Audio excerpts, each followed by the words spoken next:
Thank you. Thanks very much to UNPO and to all of you for being here today. It's a great honour to speak with so many esteemed speakers who have done so much to profile the Baloch cause. As many of you will know, I've worked with the Baloch National Democratic Movement in an attempt to bring international attention to the human rights abuses in Balochistan, both on the Iranian and the Pakistani sides. Much of this through my articles in the Guardian newspaper and elsewhere. What I want to share with you today are some tentative draft ideas on the potential way forward for the people of Balochistan. I speak as someone who has been involved in more than 40 years of campaigning to support movements all over the world that have been struggling for the right to self-determination. From Zimbabwe in the days of white minority rule in the 1970s, to Angola, East Timor, South Africa, and many other national liberation movements. And I'm bringing to the table that experience and that knowledge of how they succeeded in moving from a regime of occupation to a successful liberation movement that secured independence. Because that really is the big challenge for us now. How do we get Balochistan from where it is at this moment to where we want it to be in the future? Now, I speak as a friend of Balochistan, but I'm very mindful that the future of Balochistan is a matter for the people and national movement of Balochistan. It's not up to me or any other outsider to make any such decisions. I offer advice, experience, knowledge, but the decision on the future of Balochistan must be the decision of the people there. They must decide their own future. So what I'm doing today is offering a few points and ideas for consideration. These ideas are provisional and tentative. They're not mine alone. They're the result of discussions that were had between a group of Baloch activists and myself in Geneva in 2010, when we went there to lobby the United Nations. And they really boil down to the recognition of three major problems. Three major problems faced by the National Democratic Movement of Balochistan. Firstly, the lack of unity within the Baloch movement. Second, the underrepresentation of women within the Baloch movement. And thirdly, and perhaps very importantly, the absence of a roadmap to secure a negotiated political settlement. Those are the three big challenges we face. So the first one is, of course, the Baloch National Democratic Movement has got to find a way to get more united. The lack of unity, the divisions that exist, are a major obstacle towards advancement. To create a national united front is fundamental to success. And right now, we have a great deal of disunity. Many disparate parties and guerrilla movements, often with competing sectarian agendas and political rivalries. Whatever those differences are, surely there are fundamental principles on which they can and should all agree.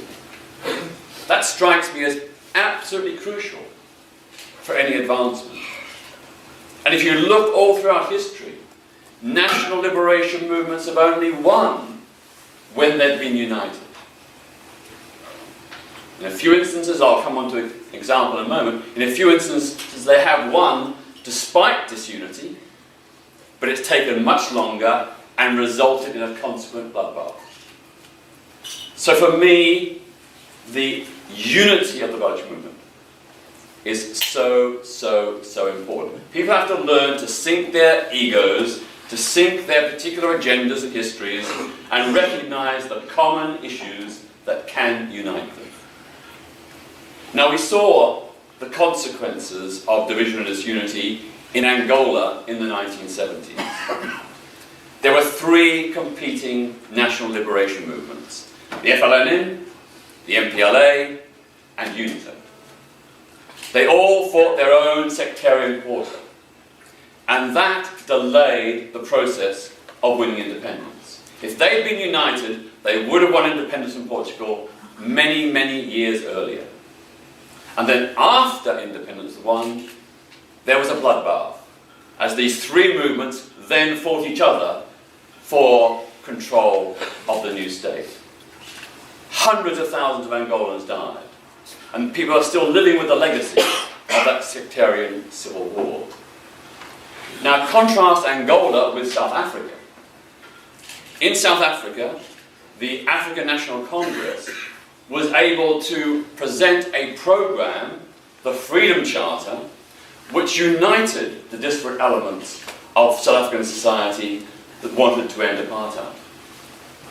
And the ANC succeeded in uniting at least 85% of the non-white population behind its broad-based, inclusive unity program. And that's why, thankfully, South Africa, post-apartheid, did not have the bloody sectarian experience of Angola. And I think this shows that division does weaken national democratic movements, that unity is strength. A united national liberation movement is a stronger movement, a more effective movement. So that surely has to be one of the key aims of the Baloch people. The second big challenge is the low levels of women's participation in the Baloch national struggle. Now, I'm aware that in Balochistan, in certain instances, women have been involved in those protests. There has been women's participation. But overall, we have an absolutely catastrophic underrepresentation of Baloch women. Just look at this room. Just look at the panel of speakers. When I go to the protests in London and Geneva, it's 95% men. How can Balochistan win its freedom if it doesn't involve half the population? You are denying yourself the effectiveness of the female half of Baloch people. That's completely irrational. You're undermining your weakness. No people anywhere have won their freedom if they keep women behind. Every successful movement, from the Vietnam liberation struggle to South Africa and the struggle against apartheid, women have been in the forefront, and that is why those movements have won. Right now, the Baloch freedom struggle is operating on half strength, and that's got to change. The empowerment of women is fundamental to the success of the Baloch struggle. The place of Baloch women is not in the home, it is in the front line of the struggle.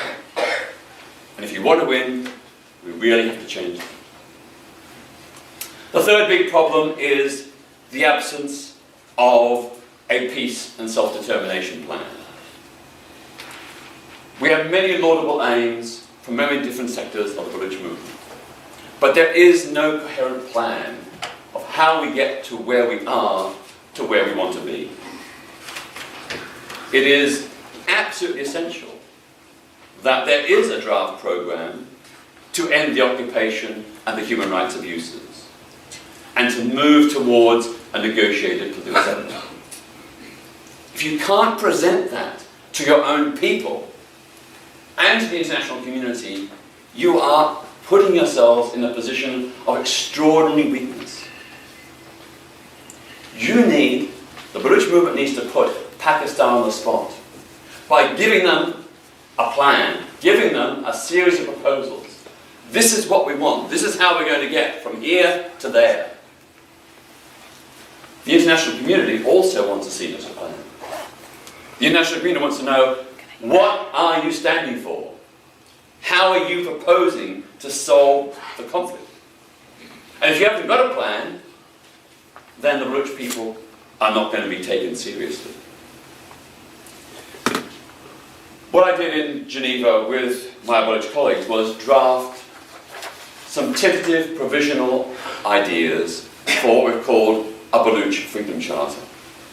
I want to just briefly share with you parts of that. I haven't got time to go into the full thing, but these are just an attempt to sort of just map out the very simple principles by which we may move the movement forward.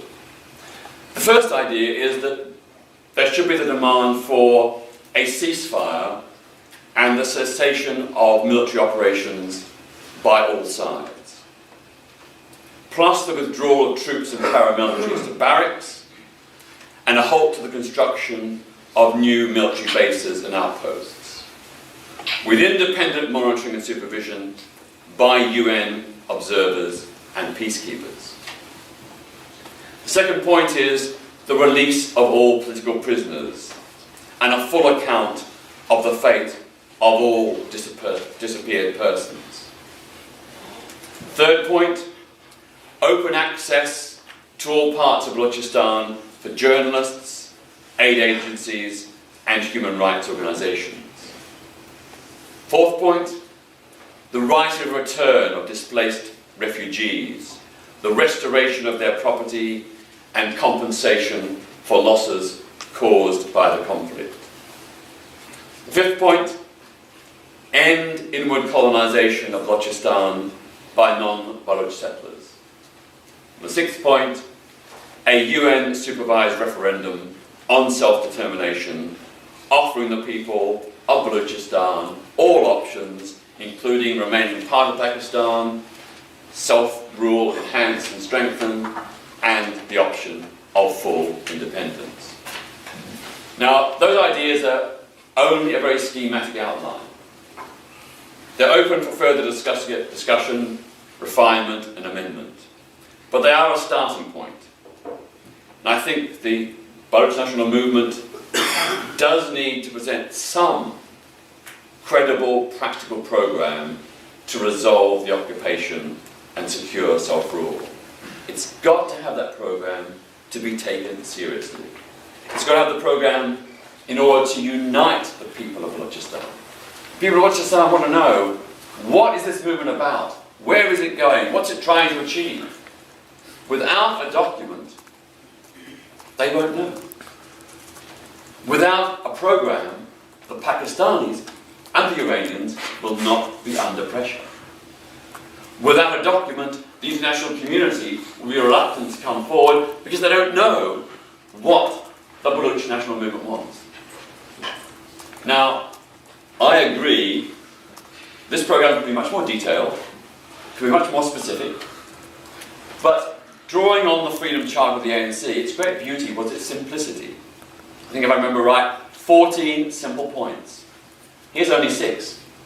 And surely, whatever the differences and divisions between different Baloch parties in eastern or western Balochistan, wherever people are, surely these 6 principles are points that everyone can agree with. Sink the other differences for the moment. Concentrate on the issues around which you can unite, and then the Baloch movement will be stronger, more effective. You'll be taking the first step on the road to a long-delayed, much-deserved freedom. Thank you.